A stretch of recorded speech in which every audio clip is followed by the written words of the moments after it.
കാര്യം നമ്മൾ ഇന്നലെ ബ്ലഡ് വരെയായിരുന്നു പഠിപ്പിച്ച് നിർത്തിയ. ബ്ലഡിന്റെ 3 components plasma, blood cells, platelets പറയാനുണ്ടായിരുന്നു. അപ്പൊ അവിടെ തൊട്ട് പറയാം, നോക്കിക്കോളൂ.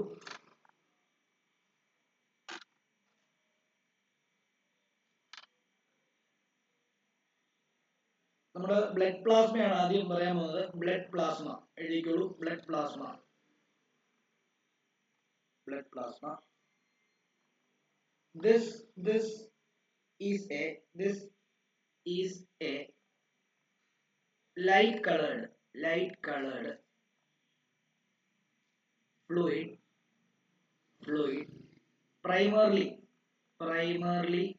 primarily composed of water constituting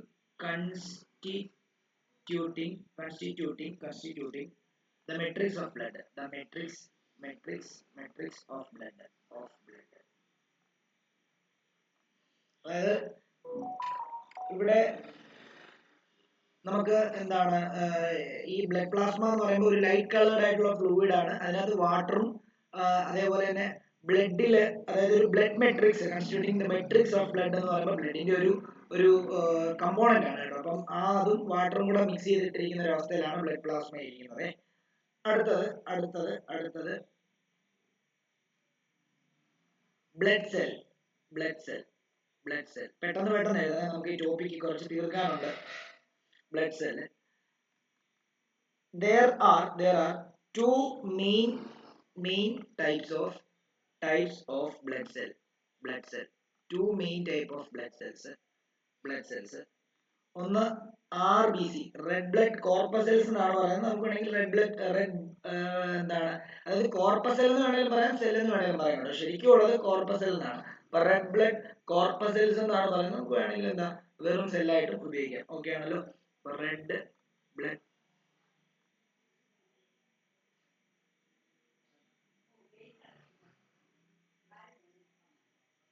RBC എന്ന് ഷോർട്ട് ഫോം ഇടാം, RBCs. അതേപോലെ തന്നെ and white blood cell, white blood cell, അതിനെ നമുക്ക് WBCs എന്ന് എഴുതാം. ഓക്കെ ആണല്ലോ.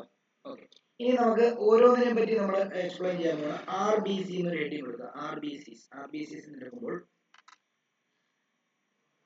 these cells are red due to the presence of pigment hemoglobin.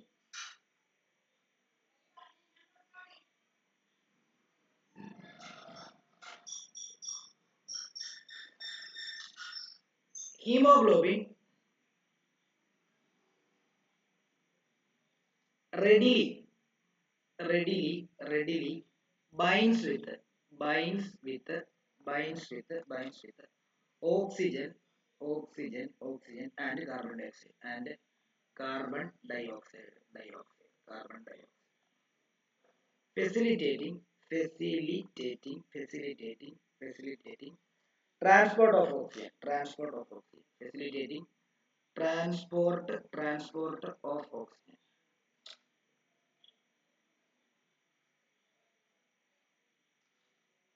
Additionally, a portion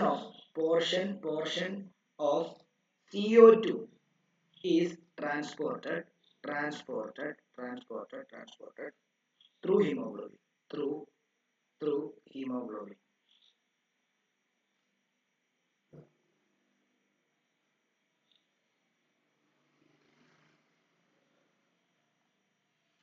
അതായത് RBC എന്ന് പറയുമ്പോൾ റെഡ് കളറിലാണ് ഇരിക്കുന്നത്. അതെന്തുകൊണ്ടാണെന്ന് വെച്ചാൽ അതിനകത്ത് ഹീമോഗ്ലോബിൻ എന്ന് പറയുന്നത്, ഇത് ഹീമോഗ്ലോബിൻ ആണ്. ഹീമോഗ്ലോബിൻ എന്ന് പറയുന്ന ഒരു പിഗ്മെന്റ് ഉള്ളതുകൊണ്ടാണ് അത് റെഡ് കളറിൽ ഇരിക്കുന്നത്. അതേപോലെ ഹീമോഗ്ലോബിൻ എന്ത് ചെയ്യാൻ അറിയാമോ, ഓക്സിജനുമായിട്ടും കാർബൺ ഡൈ ഓക്സൈഡുമായിട്ടും റെഡിലി ബൈൻഡ് ചെയ്യുന്നു. അങ്ങനെ ഓക്സിജന്റെ ട്രാൻസ്പോർട്ട് നമ്മുടെ ശരീരത്തിൽ ആകമാനം അങ്ങോട്ടും ഇങ്ങോട്ടും ട്രാൻസ്പോർട്ട് ചെയ്യാൻ കാരണം ബ്ലഡ് ആണെന്ന് ഞാൻ പറഞ്ഞിരുന്നു. ബ്ലഡിലുള്ള ഹീമോഗ്ലോബിൻ ആണ് ആ ഓക്സിജൻ, നമ്മൾ ശ്വസിക്കുന്ന ഓക്സിജനെ ബൈൻഡ് ചെയ്ത് പിടിക്കുന്നത്. അപ്പോൾ ഓക്സിജൻ ബ്ലഡിലോട്ട് കഴിയുമ്പോൾ ഉടനെ ഈ ഹീമോഗ്ലോബിൻ പോയിട്ട് അതിനെ ഒരു കെട്ടിപ്പിടുത്തോ, അതിനെ കെട്ടിപ്പിടിച്ച് എന്ത് ചെയ്യും, ഇവിടെ എല്ലാം കൊണ്ടുപോകും. ഹാർട്ടിൽ കൊണ്ടുപോകും, ഹാർട്ടിൽ നിന്ന് അങ്ങോട്ടും ഇങ്ങോട്ടും എല്ലാം പമ്പ് ചെയ്ത് അവിടെ ഇവിടെ എല്ലാം കൊണ്ടുപോകും. ഓക്കെ. അതേപോലെ തന്നെ തിരിച്ച് നമ്മൾ പറഞ്ഞു, തിരിച്ച് വരുന്ന സമയത്ത് ഡിയോക്സിനേറ്റഡ് ബ്ലഡ് ആയിട്ടുള്ള, ഡിയോക്സിനേറ്റഡ് ബ്ലഡ് എന്ന് പറഞ്ഞാൽ carbon dioxide containing blood ആണ്. ആ കാർബൺ ഡൈ ഓക്സൈഡിനെ എന്ത് ചെയ്യും? ഹീമോഗ്ലോബിൻ ബൈൻഡ് ചെയ്യും. മനസ്സിലായോ? അപ്പൊ രണ്ടിനെയും ബൈൻഡ് ചെയ്യുന്നതുകൊണ്ടാണ് ഇത് ബ്ലഡിൽ കൂടെ തന്നെ അകത്തോട്ട് കയറുന്നു പുറത്തോട്ട് ഇറങ്ങുന്നതും ഒക്കെ ബ്ലഡിൽ കൂടെ തന്നെയാണ്. മനസ്സിലായോ? ഓക്കെ. ഇനി WBC എടുക്കാം. WBCs എടുക്കാം. WBCയുടെ പ്രത്യേകത എന്താണെന്ന് ചോദിച്ചു കഴിഞ്ഞാൽ നമ്മുടെ ഇമ്മ്യൂൺ സിസ്റ്റവുമായിട്ടുള്ള ഒരു ക്രൂഷ്യൽ റോള് പ്ലേ ചെയ്യുന്നത് WBC ആണ്. വൈറ്റ് ബ്ലഡ് കോർപ്പസൽസ് എന്നാണ് പറയുന്നത്, വൈറ്റ് ബ്ലഡ് സെൽസ് എന്നും പറയും. ഓക്കെ. ഇനി these cells are pale white and plays a crucial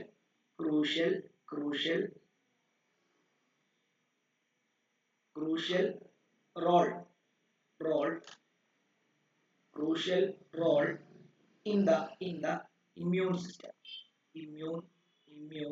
system. നമ്മുടെ ശരീരത്തോട്ട് ഒരു ഏതെങ്കിലും ഒരു ഇൻഫെക്ഷൻ, ഏതെങ്കിലും ഒരു വൈറസോ അല്ലെങ്കിൽ അങ്ങനെ എന്തെങ്കിലും ഒരു എക്സ്റ്റേണൽ ഏജൻസി, ഫോറിൻ പാർട്ടികൾ നമ്മുടെ ശരീരത്തിനകത്ത് കയറി എന്തെന്നറിയോ, ഇവർ ഹീമോഗ്ലോബിൻ എല്ലാം കൂടെ സംഘടിച്ചു വരും. നമുക്കറിയാലോ, ഇപ്പൊ ഒരു സമരത്തിന് ആൾക്കാരെല്ലാം സംഘടിച്ച് ഒരു സെക്രട്ടേറിയറ്റ് മാർച്ചിനും അതേപോലെ തന്നെ എന്താ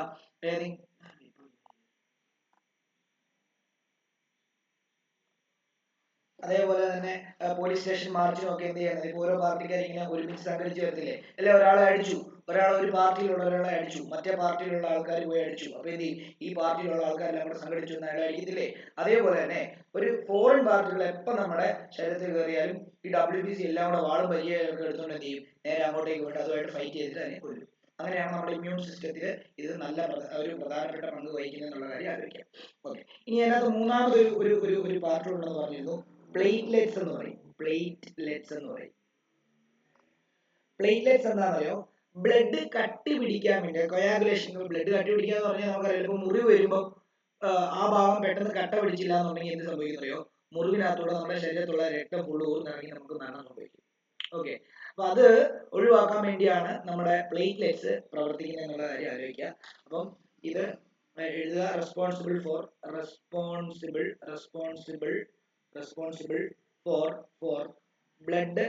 blood coagulation.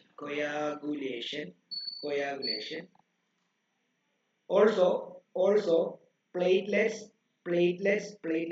serve as a defense mechanism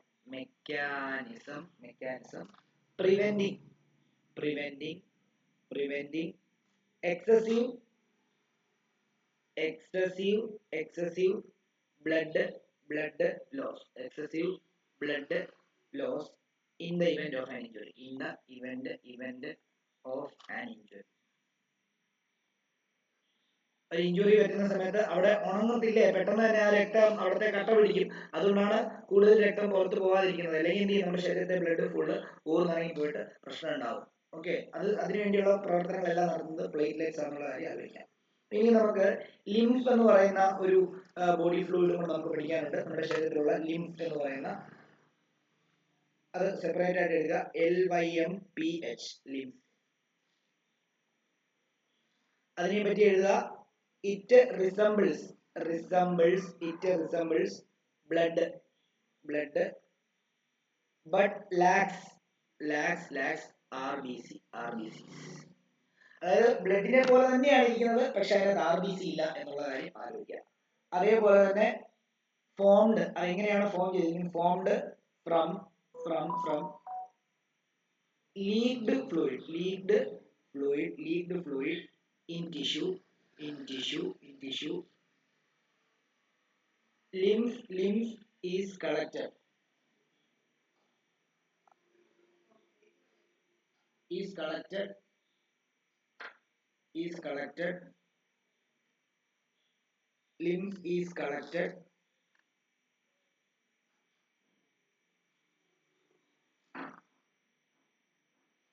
by lymph vessels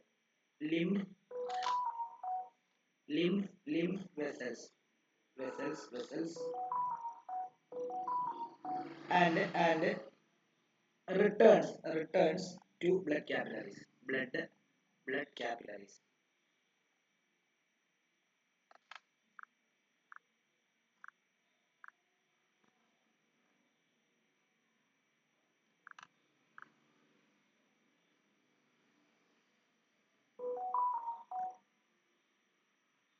sir പറഞ്ഞു. സെക്കൻഡ് പോയിന്റ് ഒന്ന് വായിക്കാൻ പറ്റുമോ? Formed from leaked fluid in tissue, lymph is collected by lymph vessels and returned to blood capillaries. അതായത് ഈ tissues ഉണ്ടല്ലോ, നമ്മുടെ ഞാൻ ഇന്നലെ പറഞ്ഞു സെല്ല് കമ്പൈൻ ചെയ്ത് ടിഷ്യൂ ഉണ്ടാകുന്നു, ടിഷ്യൂ കമ്പൈൻ ചെയ്ത് ഓർഗൻ ഉണ്ടാകുന്നു, ഓർഗൻ കമ്പൈൻ ചെയ്ത് ഓർഗൻ സിസ്റ്റം ഉണ്ടാകുന്നു. അതിൽ ടിഷ്യൂവിൽ ഉള്ള ലീക്കേജ് മൂലം അതിൽ നിന്ന് പുറത്തു വരുന്ന ഫ്ലൂയിഡാണ് ഈ ലിംഫായിട്ട് മാറുന്നത്. ലിംഫിനെ കൊണ്ടുപോകാൻ വേണ്ടി സ്പെഷ്യലൈസ്ഡ് ആയിട്ടുള്ള ലിംഫ് വെസൽസ് ഉണ്ട്. നമ്മൾ ഈ ബ്ലഡ് വെസൽസ് പോലെ തന്നെ, കാപ്പിലറി വെയിൻ പോലെ തന്നെ ലിംഫിനെ കൊണ്ടുപോകാൻ വേണ്ടി ലിംഫ് വെസൽസ് ഉണ്ട്. അത് ഈ പറഞ്ഞ തന്നെ ബ്ലഡിലേക്ക് തന്നെ, ബ്ലഡ് കാപ്പിലറീസിലേക്ക് തന്നെ പിന്നീട് തിരിച്ചു വരികയും ചെയ്യും. ഓക്കെ ആണല്ലോ, അതാണ് അവിടെ പറഞ്ഞിരിക്കുന്നത്. അതേപോലെ ലിംഫിനും നമ്മുടെ ഇമ്മ്യൂൺ സിസ്റ്റവുമായിട്ട് ഒരു ഇമ്പോർട്ടന്റ് റോൾ പ്ലേ ചെയ്യാറുണ്ട്. അപ്പം അത് ഒരു yellowish, it is A yellowish fluid with fewer proteins than blood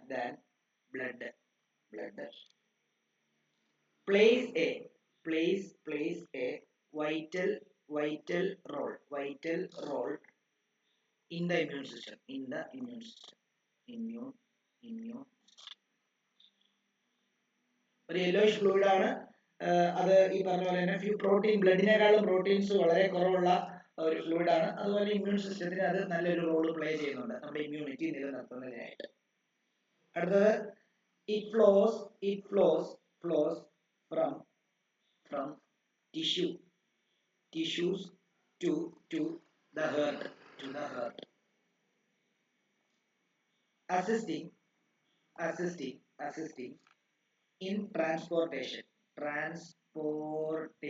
assisting in transportation and germ destruction.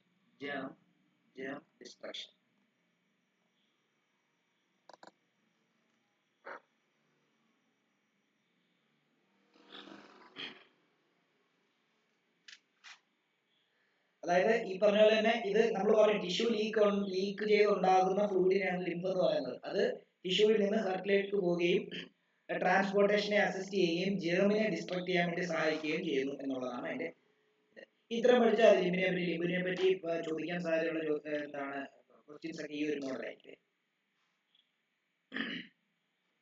ഇനി ഡബിൾ സർക്കുലേഷൻ കൂടെ പഠിച്ചു കഴിഞ്ഞാൽ, ഡബിൾ സർക്കുലേഷൻ പഠിച്ചിട്ട് ഇനി ട്രാൻസ്പോർട്ടേഷൻ പ്ലാന്റ് ഉണ്ട്, അതും പഠിച്ചാലേ നമ്മുടെ ഈ ട്രാൻസ്പോർട്ടേഷൻ ചെയ്യത്തുള്ളൂ. പിന്നെ നമുക്ക് എക്സ്ക്രീഷൻ കൂടെ പഠിക്കാനുണ്ട്, മനസ്സിലായോ? അപ്പൊ നാളെ കൂടെ ക്ലാസ് എടുക്കേണ്ടി വരും, നാളെ കൂടെ എടുത്താലേ തീരുള്ളേ, തീരത്തില്ല.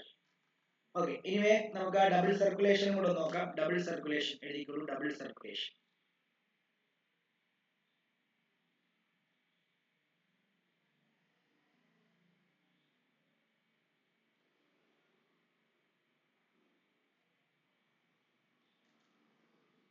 ഇമ്പോർട്ടന്റ് ആണ്. ഡബിൾ സർക്കുലേഷൻ ഇമ്പോർട്ടന്റ് ആണ്.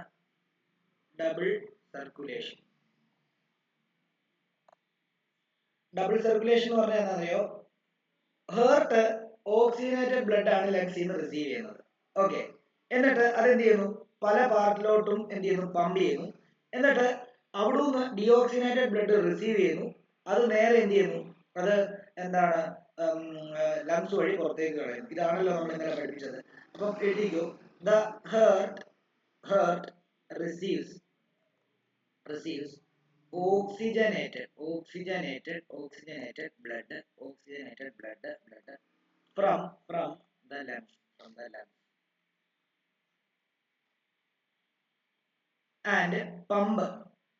and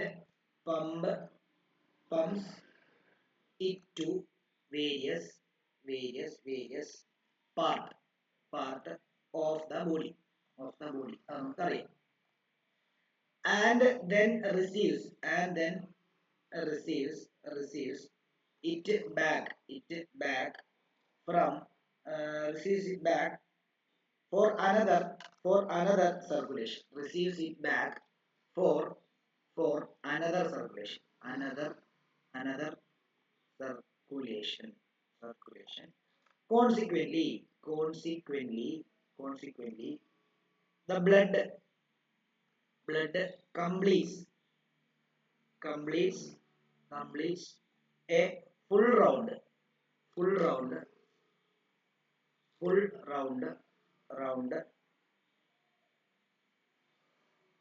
through the body, through the body, through the body, through the body, passing once through, passing once through, passing once through the right half as deoxygenated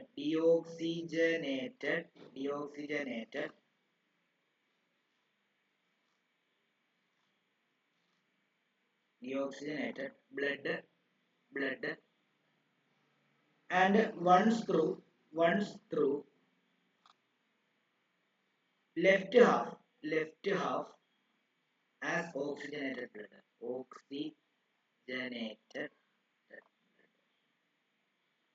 അതായത് simple ആയിട്ട് പറയുകയാണെങ്കിൽ heart ലങ്സിൽ നിന്ന് oxygenated blood receive ചെയ്യുന്നു, അത് pump ചെയ്ത് എല്ലായിടത്തേക്കും എത്തിക്കുന്നു.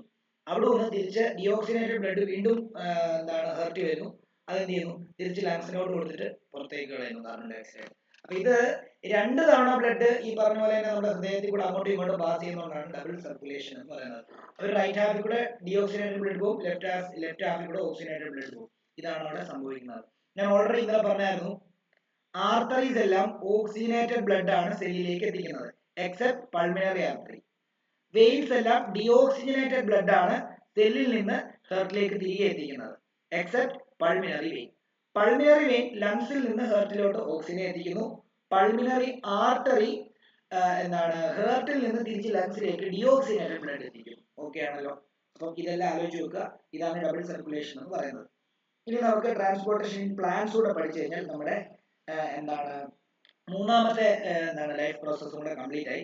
4ാമത്തെ പ്രോസസ്സും ഇത്രയും തന്നെയുണ്ട്. പക്ഷെ ഏറ്റവും വലുത് ഇത് തന്നെയാണ് കേട്ടോ, ബ്ലഡിന്റെ തന്നെയാണ് ഏറ്റവും കൂടുതൽ കണ്ടന്റ് ഉള്ളത്. പിന്നെ എന്നാലും ഈ എക്സ്ക്രീഷൻ എന്ന് പറയുന്ന ടോപ്പിക്കും കുറച്ച് ഏറെ ഉണ്ട് കേട്ടോ. അപ്പൊ അതുകൂടെ ഒന്ന് നമുക്ക് കൈകാര്യം ചെയ്യണം. നമുക്ക് നോക്കാം, എന്തായാലും നോക്കാം. ഇത് എഴുതിക്കോളൂ. ട്രാൻസ്പോർട്ടേഷൻ ഇൻ പ്ലാന്റ്സ് എന്നും കൂടെ എഴുതിക്കോ. അടുത്ത ഹെഡിങ് ട്രാൻസ്പോർട്ടേഷൻ ഇൻ പ്ലാന്റ്സ്. അതേപോലെ തന്നെ ഈ ക്ലാസിന്റെ ഇടയ്ക്ക് നെറ്റ്വർക്ക് ഒക്കെ ഇഷ്യൂ ഉണ്ട്, ഇടയ്ക്ക് നെറ്റ്വർക്ക് കട്ടായി പോകുന്നു, അങ്ങനെയൊക്കെയുള്ള പ്രശ്നങ്ങൾ ഉണ്ടെങ്കിൽ നിങ്ങൾ മസ്റ്റായിട്ടും എൻ്റെ കയ്യിൽ നിന്ന് വീഡിയോ ക്ലാസ്സുകൾ അയച്ചു വാങ്ങുക. എല്ലാ ദിവസവും 10 മണിയാവുമ്പോൾ നിങ്ങൾ എൻ്റെ ചാനൽ ഉണ്ട്, അത് ഓൾറെഡി ഒന്ന് സബ്സ്ക്രൈബ് ചെയ്തിട്ട് കഴിഞ്ഞാൽ എല്ലാ ദിവസവും രാത്രി ഒരു 10-11 മണിയാകുമ്പോൾ വീഡിയോസ് അപ്ലോഡ് ചെയ്യുന്നുണ്ട് അതായത് ക്ലാസിന്റെ. അത് കഴിഞ്ഞ് നിങ്ങൾക്ക് കാണാം. ഇനി അതും അല്ലാന്നുണ്ടെങ്കിൽ നിങ്ങൾ എന്തൊക്കെ ചോദിക്കുകയാണെങ്കിൽ ഞാൻ അതിന്റെ ലിങ്ക് അയച്ചു തന്നാൽ ലിങ്ക് അതിനകത്ത് കയറി കാണാം. ഓക്കെ ആണല്ലോ? ഓക്കെ. അപ്പോൾ നോക്കിയോ, transportation in plants transportation in plants.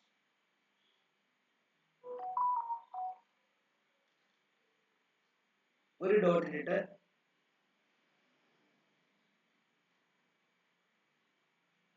it is a crucial process in plant. പ്ലാന്റിലെ ഒരു ക്രൂഷ്യൽ പ്രോസസ് ആണ് transportation.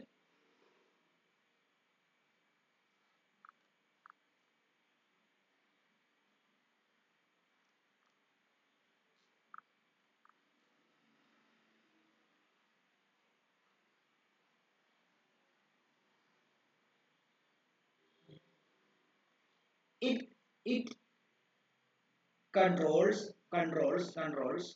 the movement of water and essential movement of water and essential nutrients throughout the plant to support its survival. അതായത് വാട്ടറിന്റെ മൂവ്മെന്റും അതേപോലെ തന്നെ ന്യൂട്രിയന്റെ മൂവ്മെന്റും ഒക്കെ control ചെയ്യുന്ന പ്ലാന്റിലെ transportation ആണ്, അല്ലേ? നമുക്കറിയാം, റൂട്ടിൽ നിന്ന് കിട്ടുന്ന ന്യൂട്രിയൻസിനെ എല്ലാ പാർട്ടിലെ സെല്ലുകളിലേക്കും എത്തിക്കണം. റൂട്ടിൽ നിന്ന് കിട്ടുന്ന വാട്ടറിനെ എല്ലാ പാർട്ടുകളെയും, സ്റ്റെമ്മിലെയും ലീഫിലെയും അതേപോലെ ഫ്രൂട്ടിലെയും ഒക്കെ എല്ലാ പാർട്ടിലെയും സെല്ലുകളിലേക്ക് ഇതെല്ലാം എത്തിക്കുന്ന പരിപാടി ചെയ്യുന്നത് ട്രാൻസ്പോർട്ടേഷൻ എന്ന് പറയുന്ന ഈ ട്രാൻസ്പോർട്ടേഷൻ സിസ്റ്റം ആണ്, അല്ലേ? അപ്പം ഇവിടെ വാസ്കുലാർ ടിഷ്യൂ ആണ് പ്രവർത്തനം ചെയ്യുന്നത്. വാസ്കുലാർ ടിഷ്യൂ സൈലം ഫ്ലോ എന്നും പറയാം. അവിടെ നിൽക്കട്ടെ.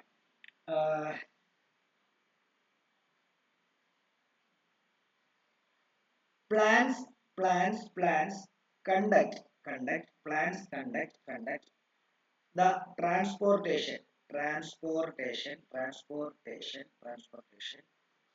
of food and water through food and water through distinct pathways.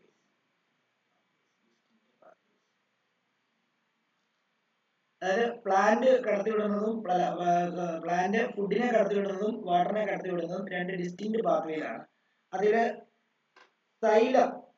xylem is responsible for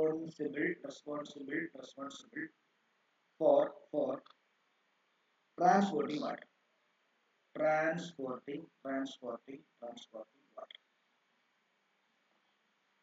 അതേപോലെ തന്നെ phloem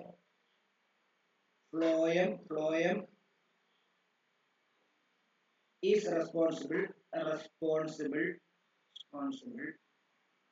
for the transportation of food, transportation of food.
Transportation of water മാത്രം പറയാൻ പോവാണ്. ആദ്യം അത് പറയാം, പിന്നെ ഫുഡ് പറയാം. Root cell in contact with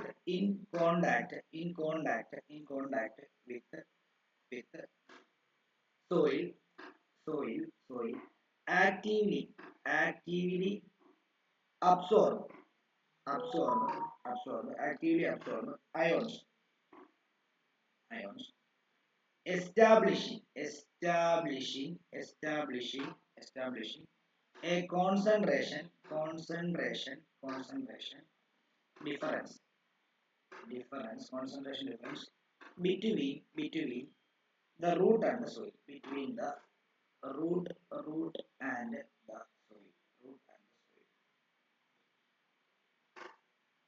അതായത് റൂട്ട് സെല്ല് ഡയറക്റ്റ് സോയിലുമായിട്ട് കോണ്ടാക്ട് ചെയ്തിരിക്കുകയാണ്. ആ കോണ്ടാക്ട് ചെയ്തിരിക്കുന്ന റൂട്ട് സെല്ലാണ് സോയിലിൽ നിന്ന് അയോൺസിനെയും എന്ത് ചെയ്യുന്നത്, അബ്സോർബ് ചെയ്യുന്നത്. അയോൺസിനെ അബ്സോർബ് ചെയ്യുന്ന സമയത്ത് അവിടെ മണ്ണും ആ റൂട്ടുമായിട്ട് ഒരു കോൺസെൻട്രേഷൻ ഡിഫറൻസ് ഉണ്ടാവും. ആ ഡിഫറൻസിന്റെ ഭാഗമായിട്ടാണ് വെള്ളം വലിച്ചു കയറ്റുന്നത് കേട്ടോ. അതാണ് അവിടെ നടക്കുന്നത്. അടുത്തത് water moves into roots from the soil to equalize this ion concentration difference.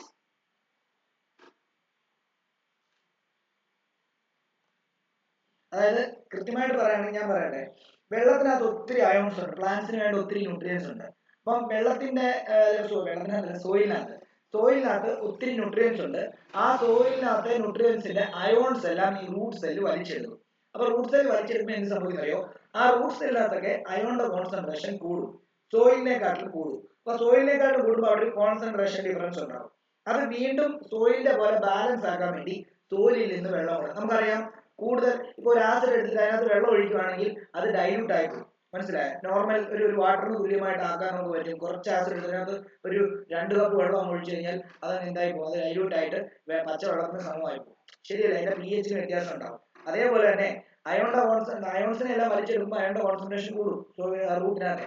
അപ്പൊ അത് ബാലൻസ് ചെയ്യാൻ വേണ്ടി എന്ത് ചെയ്യുന്നറിയാമോ, ഇത് എന്ത് ചെയ്യുന്നു, റൂട്ട് സോയിലിൽ നിന്ന് വെള്ളവും കൂടെ വലിച്ചെടുക്കും. അപ്പൊ എന്ത് ചെയ്യും, അത് സോയിലിനകത്തെയും അതേപോലെ തന്നെ നമ്മുടെ റൂട്ട് സെല്ലിനകത്തെയും അയോൺ കോൺസെൻട്രേഷൻ തുല്യമാവും. അതിനുവേണ്ടിയാണ് വാട്ടർ അബ്സോർബ് ചെയ്യുന്നത്. ശരി, അത് എന്ത് ചെയ്യും, ഇനി നോക്കി ബാക്കി പറയാം. Additionally, the evaporation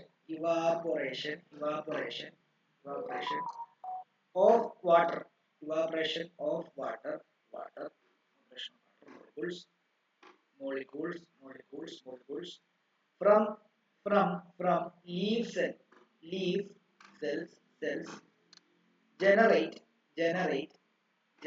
generate suction drawing water from the xylem cells in the root. അതായത് നമ്മൾ ഓൾറെഡി പറഞ്ഞു, 2 രീതിയിലാണ് വാട്ടർ അബ്സോർപ്ഷൻ. 2 കാരണങ്ങൾക്ക് വേണ്ടിയാണ് വാട്ടർ അബ്സോർപ്ഷൻ നടക്കുന്നത്. ഒന്ന്, റൂട്ട് സെല്ല്, സോയിലുള്ള റൂട്ട് സെല്ല് വെള്ളത്തിനെ അബ്സോർബ് ചെയ്യും. അത് വെള്ളത്തിനല്ല, അയോൺസിനെ, അതായത് ന്യൂട്രിയൻസ് അബ്സോർബ് ചെയ്യുന്നത്. അതിനകത്തെ അയോൺസ് നമുക്കറിയാം, പൊട്ടാസ്യം അതേപോലെ തന്നെ ഫോസ്ഫേറ്റ്, ഇതിന്റെയൊക്കെ അയോൺസ് പ്ലാന്റ്സിന് ആവശ്യമുണ്ട്. അപ്പൊ അത് വലിച്ചെടുക്കുന്ന സമയത്ത് അയോണിന്റെ കോൺസെൻട്രേഷൻ റൂട്ട് സെല്ലിനകത്തെ കൂടും. അത് സോയിലിനകത്തെയും അത് തമ്മിലുള്ള വ്യത്യാസം ഉണ്ട്. അത് ബാലൻസ് ചെയ്യാൻ വേണ്ടി ഇത് എന്ത് ചെയ്യും, വെള്ളം വലിച്ചെടുക്കും. അപ്പൊ എന്ത് ചെയ്യും, സോയിലിനകത്തെയും റൂട്ട് സെല്ലിനകത്തെയും കോൺസെൻട്രേഷൻ ബാലൻസ് ആവും. ഒരു കാരണം, വെള്ളം വലിച്ചെടുക്കാനുള്ള ഒരു കാരണം. രണ്ടാമത്തെ എന്താണെന്നറിയോ, രണ്ടാമത്തെ പറയുന്നത് എന്താണെന്ന് ചോദിച്ചു കഴിഞ്ഞാല്, നമുക്കറിയാം ട്രാൻസ്പിറേഷൻ എന്ന് പറഞ്ഞൊരു പ്രോസസ്സ് പ്ലാന്റിന് നടക്കുന്ന ഒരു കാര്യമാണ്, അല്ലെങ്കിൽ ഒരു പ്രോസസ്സാണ്.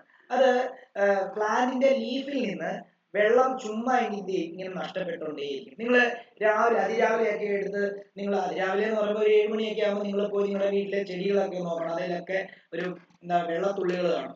അത് എന്തുകൊണ്ടാണെന്ന് ചോദിച്ചാൽ അവിടെ ട്രാൻസ്പിറേഷൻ നടക്കുന്നതുകൊണ്ടാണ്. ട്രാൻസ്പിറേഷൻ നടന്ന് വെള്ളം കുറെ എന്ത് ചെയ്യുക, പ്ലാന്റിന്റെ മറ്റേ ഗാഡ് സെല്ല് വഴി പുറത്തോട്ട് പോവാണ്.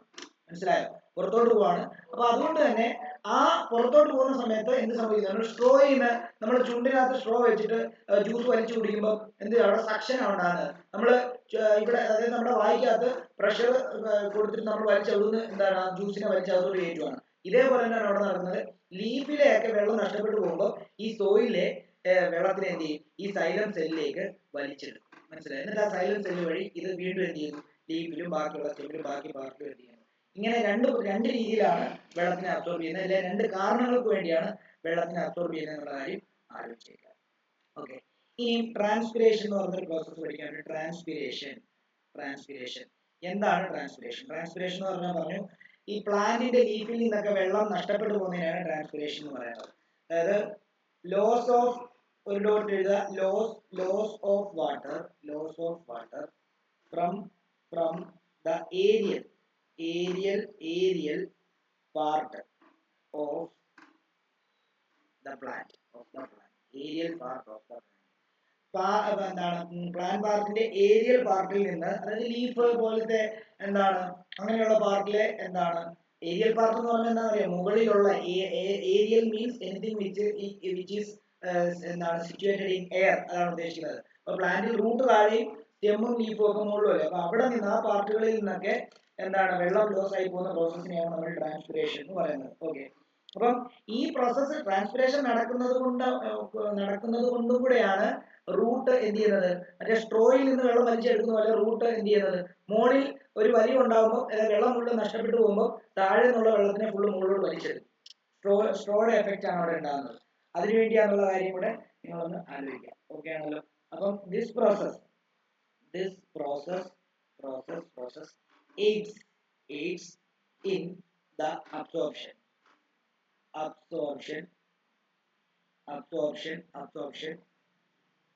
and upward transport of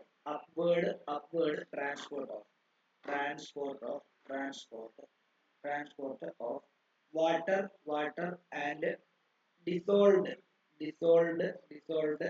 mineral from the roots to the leaves, contributing to temperature regulation, contributing to temperature regulation. Temperature ne temper എഴുതുന്നല്ലേ, നിങ്ങൾ കംപ്ലീറ്റ് ആയിട്ട് temperature regulation.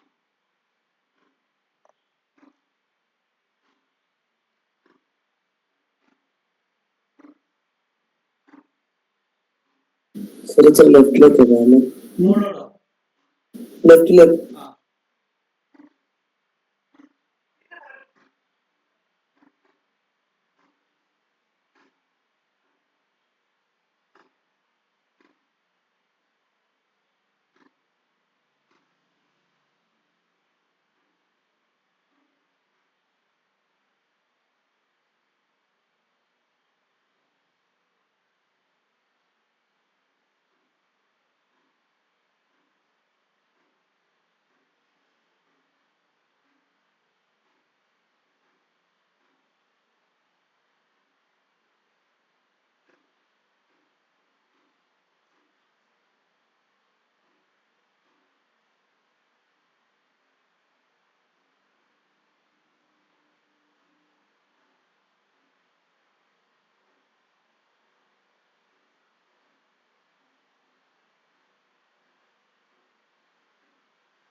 ഓക്കെ, ഇനി നോക്കിക്കോളൂ.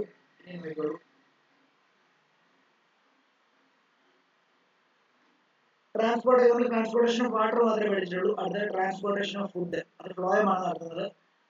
Transportation of food and other അത് ശരിക്കും പറഞ്ഞു കഴിഞ്ഞാൽ നടത്തുന്നത് phloem വഴിയാണെന്നുള്ള കാര്യം മനസ്സിലാക്കുക. ദ മൂവ്മെന്റ്, ഒരു ഡോട്ട് എഴുതിയോ, the movement of soluble product resulting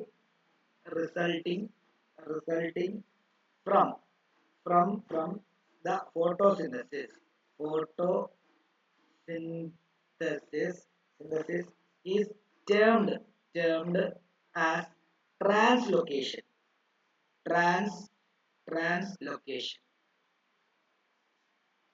അതായത് സോലുബിൾ ആയിട്ടുള്ള പ്രൊഡക്റ്റിനെ, അതായത് movement of soluble product resulting from ഫോട്ടോസിന്തസിസിൽ നിന്ന് ഉണ്ടായ സോലുബിൾ പ്രൊഡക്റ്റിനെ മൂവ് ചെയ്യുന്നതിനെയാണ് നമ്മൾ ട്രാൻസ്ലൊക്കേഷൻ എന്ന് പറയുന്നത്. ആൻഡ് ഇറ്റ് ടേക്സ് പ്ലേസ്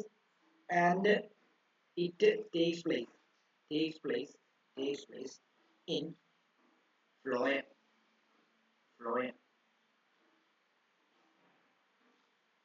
അടുത്ത ഡോട്ട് എഴുതുന്നത്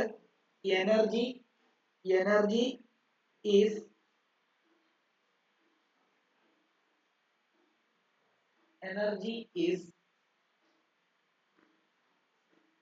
harnessed to accomplish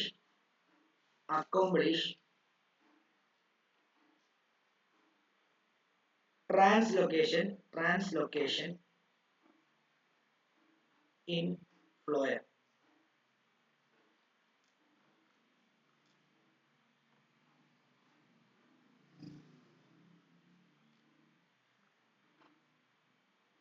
ഈ ഒരു കാര്യം, ഈ ഹാർനസ്ഡ് എന്ന് പറഞ്ഞ വേർഡ് നിങ്ങൾക്ക് മനസ്സിലായെന്നുണ്ടെങ്കിൽ യൂസ്ഡ് എന്നും കൊടുത്താലും മതി. ഉപയോഗിച്ചു എന്നുള്ളതാണ് അതിന്റെ മീനിങ്. എനർജി ഈസ് യൂസ്ഡ് എന്ന് കൊടുത്താലും മതി. ഹാർനസ്ഡ് വെട്ടിയിട്ട് നിങ്ങൾക്ക് യൂസ് ആക്കിയോ, അതാകുമ്പോൾ നിങ്ങൾക്ക് മനസ്സിലാവും. Energy is used. അതായത് ഒരു ഫ്ലോയത്തിൽ കൂടെ എന്താണ് ഈ ന്യൂട്രിയൻസിനെയും ഫുഡിനെയും അങ്ങോട്ടേക്ക് ട്രാൻസ്ലോക്കേഷൻ ചെയ്യണമെന്നുണ്ടെങ്കിൽ, ഈ പറഞ്ഞ സോലുബിൾ ആയിട്ടുള്ള മെറ്റീരിയൽ ട്രാൻസ്ലോക്കേഷൻ ചെയ്യണമെന്നുണ്ടെങ്കിൽ എനർജി ഉപയോഗിക്കണം, എനർജി എക്സ്പെൻഡ് ചെയ്യും, എനർജി യൂസ് ചെയ്യും എന്നാണ് ഉദ്ദേശിച്ചിരിക്കുന്നത്. ഇനി substances such as sucrose are actively transferred into phloem tissue utilizing energy derived from അതായത് ഈ സൂക്രോസിനെയൊക്കെ, സൂക്രോസ് മീൻസ് നമ്മുടെ ഈ കാർബോഹൈഡ്രേറ്റ്സ് ആണ്, കാർബോഹൈഡ്രേറ്റിനെയൊക്കെ എന്താണ് ട്രാൻസ്ഫർ ചെയ്യണമെന്നെങ്കിൽ, ഫ്ലോയത്തിലൂടെ ട്രാൻസ്ഫർ ചെയ്യുന്നുണ്ടെങ്കിൽ എനർജി ആ ATP, നമുക്കറിയാം ഫോട്ടോസിന്തസിസ് നടന്നാലും എനർജി ഉണ്ടാവും, റെസ്പിറേഷൻ നടന്നാലും എനർജി ഉണ്ടാവും. ഈ എനർജി ഉപയോഗിച്ചിട്ടാണ് ഇവർ എന്ത് ചെയ്യുന്നത്, ഈ സൂക്രോസിനെയൊക്കെ ട്രാൻസ്ഫർ ചെയ്യുന്നത് എന്നുള്ള ആ കാര്യമാണ് അവിടെ പറഞ്ഞിരിക്കുന്നത്. സൈലത്തിന് അങ്ങനെ എനർജി ഒന്നും വേണ്ട, സൈലത്തിന് വാട്ടർ ട്രാൻസ്പോർട്ട് ചെയ്യാൻ വേണ്ടി അങ്ങനെ എനർജി ഒന്നും വേണ്ട. പക്ഷെ ഫ്ലോയത്തിന് ഫുഡ് ട്രാൻസ്പോർട്ട് ചെയ്യാൻ എനർജി വേണം. അത് അവരുടെ മെയിൻ ആയിട്ടുള്ള ഒരു ഡിഫറൻസ് ആണ്. ഓക്കെ, സൈലം ട്രാൻസ്പോർട്ട് ചെയ്യുന്നത് വാട്ടറും അതേപോലെ തന്നെ മിനറൽസും ആയിരിക്കും. അതുകൊണ്ടാണ് അതിന് അയോൺസ് ഒക്കെ ഉണ്ടാകുന്നത്, മിനറൽസ് ഉള്ളതുകൊണ്ട്. പക്ഷെ ഫ്ലോയം ട്രാൻസ്പോർട്ട് ചെയ്യുന്നത് എന്താണെന്ന് അറിയാമോ, ഈ ഫുഡ് മെറ്റീരിയൽസ് ആയിരിക്കും. അതായത് സൂക്രോസ് അല്ലെങ്കിൽ സോലുബിൾ ആയിട്ടുള്ള സബ്സ്റ്റൻസ്, ഫോട്ടോസിന്തസിസിൽ നിന്നുണ്ടായ സോലുബിൾ ആയിട്ടുള്ള സബ്സ്റ്റൻസ് ഒക്കെ ആയിരിക്കും എന്ത് ചെയ്യുന്നത്, അത് ട്രാൻസ്പോർട്ട് ചെയ്യുന്നത്. അതാണ് അവരുടെ ഡിഫറൻസ് എന്ന് പറയുന്നത്. അത് വേണമെങ്കിൽ ഇങ്ങനെ വേണമെങ്കിൽ എഴുതിക്കോ, സൈലം ഫ്ലോയം. എഴുതേണ്ട ആവശ്യമില്ല, കാരണം ഓൾറെഡി നമ്മൾ ആ മോളിത്തേനകത്ത് അത് തന്നിട്ടുണ്ട്. എന്നാലും ഞാൻ തരികയാണ്. Transport water and minerals from roots to various parts of body, various part of body. അടുത്തത് transport the product of photosynthesis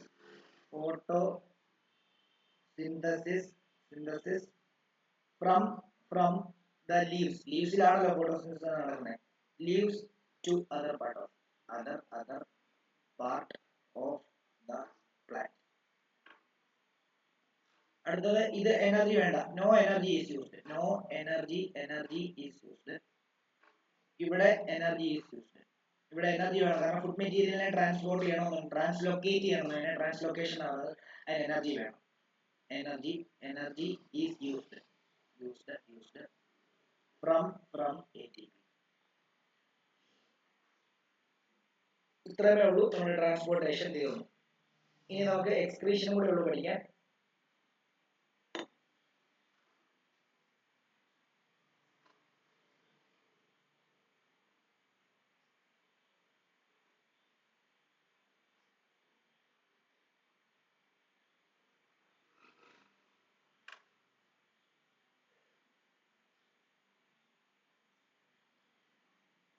excretion ഇതിന്റെ അത്ര ഇല്ല എങ്കിലും കൊണ്ട് കുറച്ച് കാര്യങ്ങൾ പറയാനുണ്ട്, ഇമ്പോർട്ടന്റ് ആണ്. അപ്പോൾ എക്സ്ക്രീഷൻ കൂടെ പഠിക്കാം. മാക്സിമം ഇന്ന് എന്തോരം പഠിപ്പിക്കാൻ പറ്റുന്നോ അത്രയും പഠിപ്പിക്കാം. ഇനിയും അത് കഴിഞ്ഞിട്ട് എന്നാൽ പിന്നെ തീർന്നില്ലെങ്കിൽ നാളെ പഠിപ്പിക്കാം. നാളെ കൂടെ ആയി കഴിഞ്ഞാൽ ഈ ചാപ്റ്റർ തീരും കംപ്ലീറ്റ് ആയിട്ട്. ഓക്കെ, അപ്പൊ ഞാൻ അതും കൂടെ എഴുതുകയാണ്. എക്സ്ക്രീഷനും കൂടെ എഴുതിക്കോ. എക്സ്ക്രീഷൻ അടുത്ത ടോപ്പിക്ക്, എക്സ്ക്രീഷനും കൂടെ എഴുതിക്കോളൂ.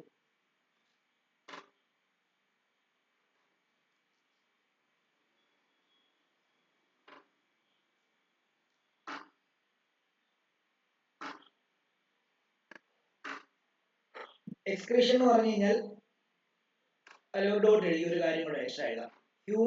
ഹ്യൂമൻ എക്സ്ക്രീറ്ററി സിസ്റ്റം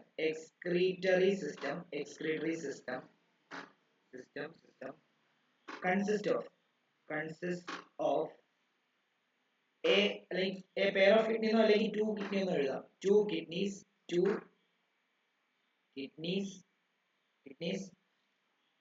ureter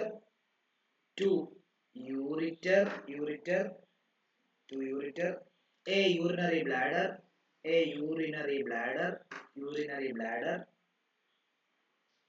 അതേപോലെ തന്നെ and A urethra, and A urethra, urethra. ഇത് പഠിച്ചോണം. ഹ്യൂമൻ എക്സ്ക്രീറ്ററി സിസ്റ്റത്തിനകത്ത് 2 കിഡ്നി, 2 യൂറിറ്റർ, അതേപോലെ ഒരു യൂറിനറി ബ്ലാഡർ, ഒരു യൂറിത്രയും കൂടെ ഉണ്ട്. ഓക്കെ ആണോ? ഇത് എല്ലാം കൂടെ കംപ്രൈസ് ചെയ്യുമ്പോഴാണ് ഹ്യൂമൻ എക്സ്ക്രീറ്ററി സിസ്റ്റം എന്ന് പറയുന്ന ഒരു കൺസെപ്റ്റ് ഉണ്ടാകുന്നത്. ഓക്കെ, അടുത്തൊരു ഡോട്ട് എഴുതാം. അനിമൽസ്, അനിമൽസ് എന്ന് പറയുമ്പോൾ ഇൻക്ലൂഡിങ് ഹ്യൂമൻ ബീങ്സ് ആണ് പറയുന്നത്. Animals exhibit an advanced and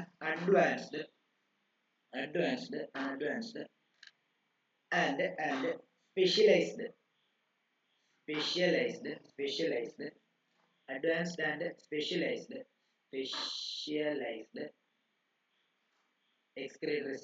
excretory system.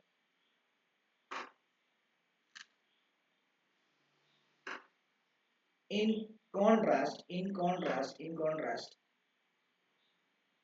plants lack a well developed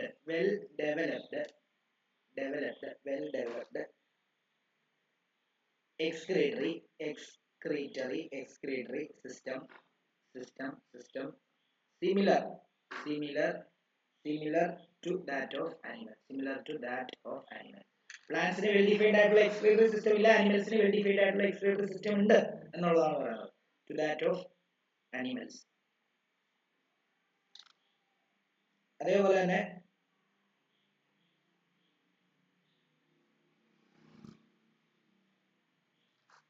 excretion in plant is not as complex than in animals. അതായത് ഈ excretion എന്ന് പറയുന്ന പ്രോസസ്സ് അനിമൽസിൽ ഒരു കോംപ്ലിക്കേറ്റഡ് ആയിട്ടുള്ള പ്രോസസ്സാണ്, എന്നാൽ പ്ലാന്റ്സിൽ അത് ഒരു സിമ്പിൾ പ്രോസസ് ആയിട്ട് നമുക്ക് കൺസിഡർ ചെയ്യാം. അപ്പം excretion in plants is not as complex as that in animal.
എഴുതിയെന്ന് വിശ്വസിക്കുന്നു. അടുത്ത ടോപ്പിക്കിലേക്ക് പോവാം.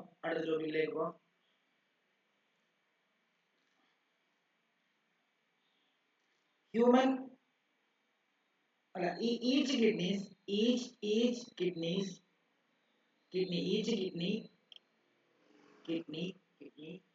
is connected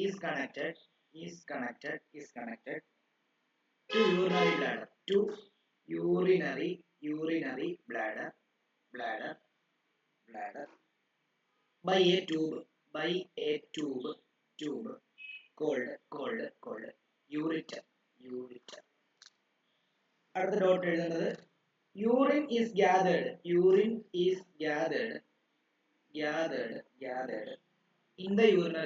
in the urinary bladder and expelled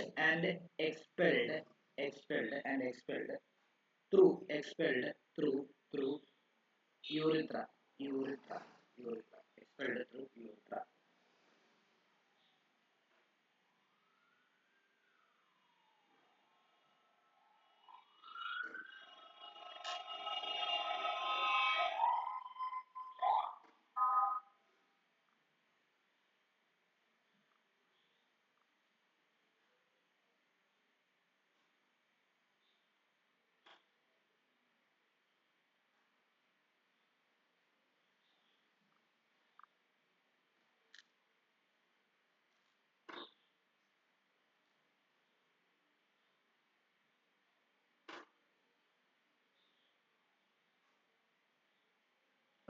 ഇനി കിഡ്നിയെ പറ്റി ഓരോ കാര്യങ്ങൾ പറയാൻ പോകണം. ഓരോന്നിനെ പറ്റിയും സെപ്പറേറ്റ് ആയിട്ട് പറയാൻ പോകാം. കിഡ്നിയെ പറ്റിയാണ് ആദ്യം പറയുന്നത്. കിഡ്നി എന്ന് എഴുതിയിട്ട് അണ്ടർലൈൻ ചെയ്യുക. എന്നിട്ട് it is A bean shaped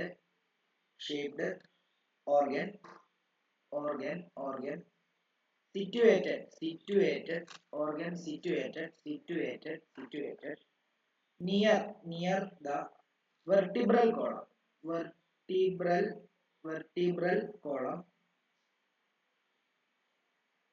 in the abdominal cavity. Abdominal cavity.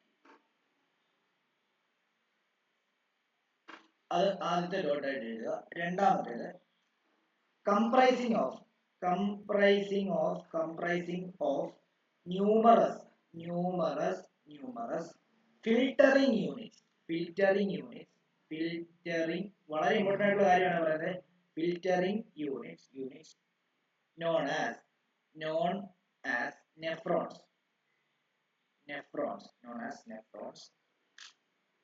അടുത്തത് the nephron is recognized as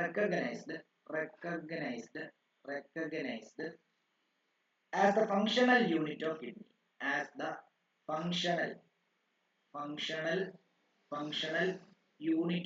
ഈ എഴുതുന്ന സെന്റൻസുകളെല്ലാം വളരെ ഇമ്പോർട്ടന്റ് ആണ്. Functional unit of kidney. അതായത് നമുക്കറിയാം കിഡ്നി എന്ന് പറയുമ്പോൾ ബീൻ ഷേപ്ഡ് ആണ്. നമ്മുടെ നട്ടലിന്റെ രണ്ട് സൈഡിലായിട്ട് നമ്മുടെ വയറിന്റെ രണ്ട് ഭാഗത്ത് ആ രണ്ട് സൈഡിൽ നട്ടലിന്റെ കൃത്യം അപ്പുറവും ഇപ്പുറവും ആണ് ശരിക്കും പറഞ്ഞു കഴിഞ്ഞാൽ ഇതിന്റെ എക്സാക്ട് പൊസിഷൻ എന്ന് പറഞ്ഞാൽ അബ്ഡോമിനൽ ക്യാവിറ്റി എന്നാണ് പറയുക. പിന്നെ അതിനകത്ത് കുറെ ഫിൽട്ടറിങ് യൂണിറ്റ്സ് ഉണ്ട്. ഇപ്പൊ നമ്മള് കഴിക്കുന്ന ഫുഡിനകത്ത് ചെറിയ വിഷാംശങ്ങളൊക്കെ ഉണ്ടെങ്കിൽ അതെല്ലാം ഫിൽട്ടർ ചെയ്തിട്ട് ഈ കിഡ്നിയാണ് പുറത്ത് കളയുന്നത്. ഓക്കെ, ഈവൻ നമ്മൾ കഴിക്കുന്ന ഭക്ഷണത്തിനകത്തെ ഫുഡ് ഒക്കെ ഫുഡിൽ നിന്നുള്ള ഷുഗറിനെ ഒക്കെ എന്ത് ചെയ്യുന്നത്, കൺട്രോൾ ചെയ്യുന്നത് എല്ലാം ഈ കിഡ്നിയുടെ പ്രവർത്തനമാണ്. ഒത്തിരി കഴിക്കുന്ന സമയത്ത് എന്ത് ചെയ്യും, നമ്മുടെ കിഡ്നിയൊക്കെ അടിച്ചു പോകാനായിട്ടുള്ള സാധ്യതയുണ്ട്. ഷുഗർ ഒക്കെ ഒത്തിരി, നമുക്കറിയാം ഡയബറ്റിക് പേഷ്യൻസിനൊക്കെ കിഡ്നിക്കൊക്കെ ഒത്തിരി പ്രോബ്ലം ഉള്ളവരാണ്. ഓക്കെ, അപ്പൊ അത് ആണ് അതിൻ്റെ. അതിനകത്ത് നെഫ്രോൺ എന്ന് പറയുന്ന ഒരു ഈ യൂണിറ്റ് ആണ് അതിന്റെ ഫിൽട്ടറിംഗ് യൂണിറ്റ് ആയിട്ട് പറയുന്നത്. അത് അതിന്റെ ഫങ്ഷണൽ യൂണിറ്റ് ആയിട്ടാണ് നമ്മൾ എടുക്കുന്നത്. Okay, sorry. ഇനി ഒരു ഡോട്ട് ഇട്ട് എഴുതാം. Each kidney comprises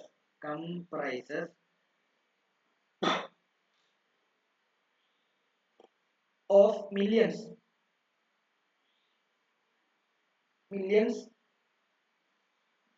of nephrons serving as the fundamental structural and functional unit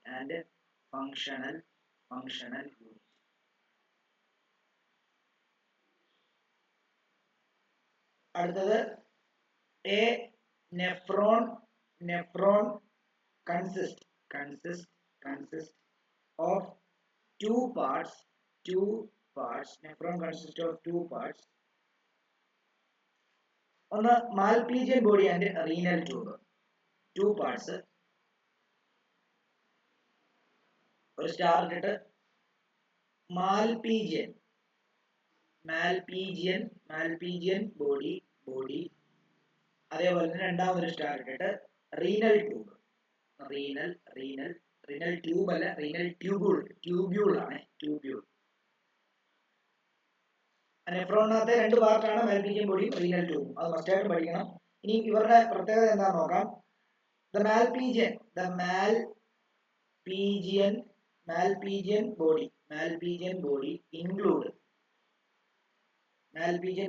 include Bowman's capsule.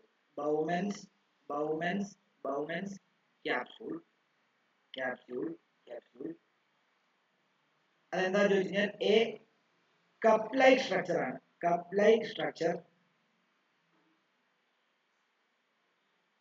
And അതായത് മാൽപീജിയൻ ബോഡിക്കകത്ത് ഇൻക്ലൂഡ് ചെയ്തിരിക്കുന്നത് ബൗമൻ ക്യാപ്സൂൾ എന്ന് പറഞ്ഞാൽ ഒരു കപ്പ് ലൈക്ക് സ്ട്രക്ചർ ആണ്. ആൻഡ് ഗ്ലോമർലസ് എന്ന് പറയുന്ന ഒരു പാർട്ട് കൂടെ ഉണ്ട്.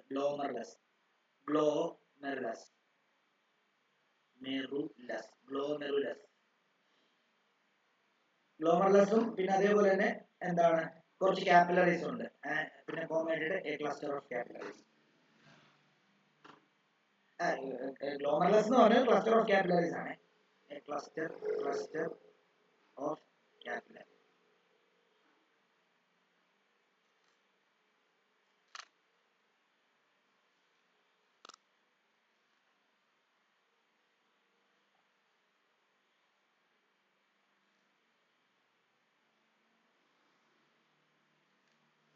അടുത്ത ഡോട്ട് ആയിട്ട് വേണ്ട. They work collaboratively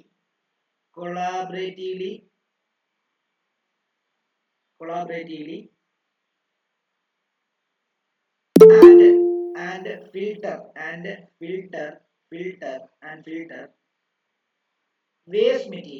waste material and various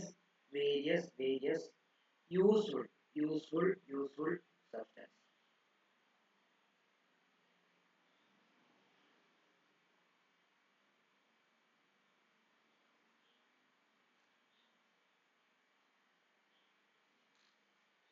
അതായത് ബോമൻ ക്യാപ്സൂളും ഗ്ലോമർലസും കൂടെ ചേർന്നിട്ടാണ് മാൽപീജിയൻ ബോഡിക്കകത്ത് ഇൻക്ലൂഡ് ചെയ്തിരിക്കുന്ന ഈ രണ്ട് സ്ട്രക്ചറുകളാണ്. ഈ സ്ട്രക്ചറുകൾ എന്താ ചെയ്യുന്നത് വെച്ചാൽ രണ്ടുപേരും കൂടെ ഒരുമിച്ച് വർക്ക് ചെയ്തിട്ട് വേസ്റ്റ് മെറ്റീരിയലിനെ എന്ത് ചെയ്യുന്നു, ഫിൽട്ടർ ആക്കുന്നു. എന്നിട്ട് ഫിൽട്ടർ ആക്കിയിട്ട് അതിനെ യൂസ്ഫുൾ സബ്സ്റ്റൻസ് ആക്കി മാറ്റുന്നു. ഓക്കെ. ഇനിയും അടുത്തത് റീനൽ ട്യൂബ്യൂൾ അല്ലേ. അടുത്ത ഡോട്ട് ഇട്ടിട്ട് the renal tubule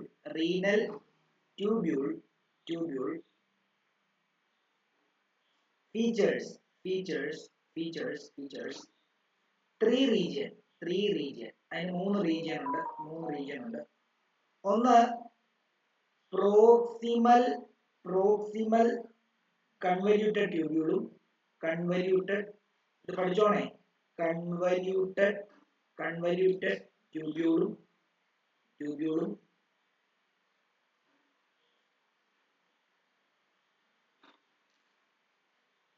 loop of ഹെൻലും അതേപോലെ തന്നെ ഡിസ്റ്റൽ കൺവല്യൂട്ടഡ് ട്യൂബ് എന്ന് പറയുന്നത്. അപ്പൊ ഈ മൂന്ന് ഫീച്ചർ അതായത് റീജിയൻ ഉണ്ട്. ഒന്ന് എന്താണ് പ്രോക്സിമൽ കൺവല്യൂട്ടഡ് ട്യൂബ്യൂളും അതേപോലെ തന്നെ ലൂപ്പ് ഓഫ് ഹെല്ലും അതേപോലെ തന്നെ എന്താണ്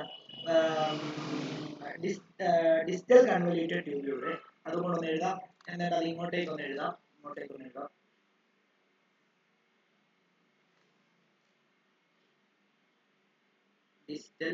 distal convoluted tube. ഈ റീജിയൻ അതായത് ഈ റീനൽ ട്യൂബ്യൂളിന്റെ ഫംഗ്ഷൻ എന്താന്ന് ചോദിച്ചു കഴിഞ്ഞാൽ these region ഡോട്ട് എഴുതണ്ട. these region absorb useful substance back into blood and filter filter the remaining waste. Remaining waste. The collective output of nephrons, collective output of nephrons is termed as urine. Nephrons is termed as urine. എന്ന് പറഞ്ഞു കഴിഞ്ഞാൽ ഇപ്പൊ ഇത്ര പറഞ്ഞ കാര്യങ്ങൾ പെട്ടെന്ന് പറയാം. അതായത് കിഡ്നിക്കകത്ത് കിഡ്നിയുടെ ഏറ്റവും സ്ട്രക്ചറലും ഫങ്ഷണൽ യൂണിറ്റ് എന്ന് പറയുന്നത് നെഫ്രോൺസ് ആണ്. നെഫ്രോൺസിന് രണ്ട് പാർട്ടുകളുണ്ട്. ഒന്ന് മാൽപീജിയൻ ബോഡിയും ഒന്ന് റീനൽ ട്യൂബ്യൂളും. മാൽപീജിയൻ ബോഡിക്കകത്ത് വീണ്ടും രണ്ട് സ്ട്രക്ചർ ഉണ്ട്, ബൗമൺസ് ക്യാപ്സൂളും ഗ്ലോമറുലസും. അവരെന്ത് ചെയ്യുന്നതെന്ന് ചോദിച്ചാൽ അവരുടെ ഫംഗ്ഷൻ എന്താണെന്ന് ചോദിച്ചാൽ രണ്ടുപേരും കൂടി ഒരുമിച്ച് വർക്ക് ചെയ്തിട്ട് വേസ്റ്റ് മെറ്റീരിയലിനെ മാറ്റുകയും പിന്നെ ബാക്കിയുള്ളതിനെ യൂസ്ഫുൾ സബ്സ്റ്റൻസ് ആക്കി മാറ്റുകയും ചെയ്യുന്നതാണ് അവരുടെ പ്രവർത്തനം. ഇനി നമ്മുടെ രണ്ടാമത്തെ റീനൽ ട്യൂബ്യൂളിന് 3 റീജിയൻ ഉണ്ട്. പ്രോക്സിമൽ കൺവല്യൂട്ടഡ് ട്യൂബ്യൂളും, ലൂപ്പ് ഓഫ് എല്ലും, അതേപോലെ ഡിസ്റ്റൽ കൺവല്യൂട്ടഡ് ട്യൂബ്യൂളും. ഇവരുടെ 3 പേരുടെയും പ്രവർത്തനത്തിന്റെ ഭാഗമായിട്ട് എന്ത് ചെയ്യുന്നറിയാമോ, യൂസ്ഫുൾ ആയിട്ടുള്ള സബ്സ്റ്റൻസിനെ വീണ്ടും ബ്ലഡിലേക്ക് റീഅബ്സോർബ് ചെയ്യുന്നു, ഫിൽട്ടർ ചെയ്തിട്ട് ബാക്കിയുള്ള വേസ്റ്റ് മെറ്റീരിയലിനെ കൂടെ എന്ത് ചെയ്യുന്നു, ഫിൽട്ടർ ചെയ്ത് മാറ്റുന്നു എന്നുള്ളതാണ് അവരുടെ പ്രവർത്തനം.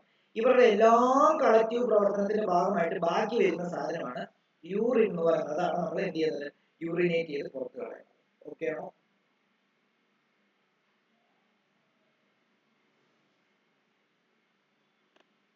ഇനി പ്ലാന്റിലുള്ള ഇതും കൂടെ ഉള്ളു പഠിക്കാനായിട്ട്.